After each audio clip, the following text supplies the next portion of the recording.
I don't want to let you go this afternoon without asking you about another crisis, and that's the humanitarian crisis in Afghanistan.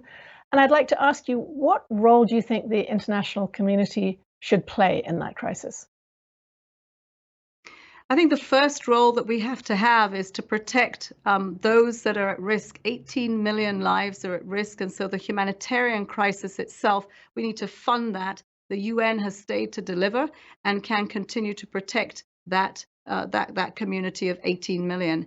The second really is the gains of the last 20 years in which we have invested in women and girls' rights, in particular education, their empowerment, and that has to be protected. And so if we're going to talk to the Taliban and there is going to be recognition on the table, then it really has to be, if you're wanting to be a member of this family, there are certain values and rights and norms and standards that we all live up to, and that needs to happen. And we need to make sure that that voice for women and for girls is up front and center.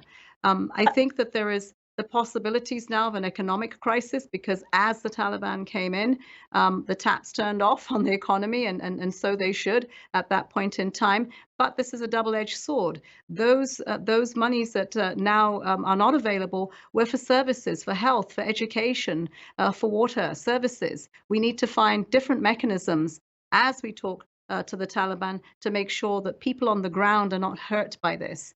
And again, I would say the United Nations is there. This is a vehicle that you can use. We've done this before, but we need unity in the international community around what happens from rich countries, from the neighborhood. But we all need to be speaking with one voice to make sure that Afghanistan, and in particular the women and girls, are protected.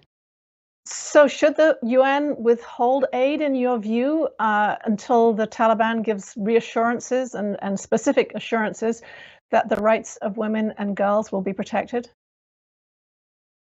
I think it's very important that we don't withhold aid from the people that it matters most to. I think that we should use it to leverage what we need in terms of the Taliban coming to the table, but we should find other ways and means of making sure that those are affected most, and they're the same women and girls that we're trying to protect, that we find resources to get to them. There needs to be zero tolerance for any community that prevents the rights of women and girls being trodden on. Education is one, health is another. I mean, we are 50% of humanity, and that in itself should say something.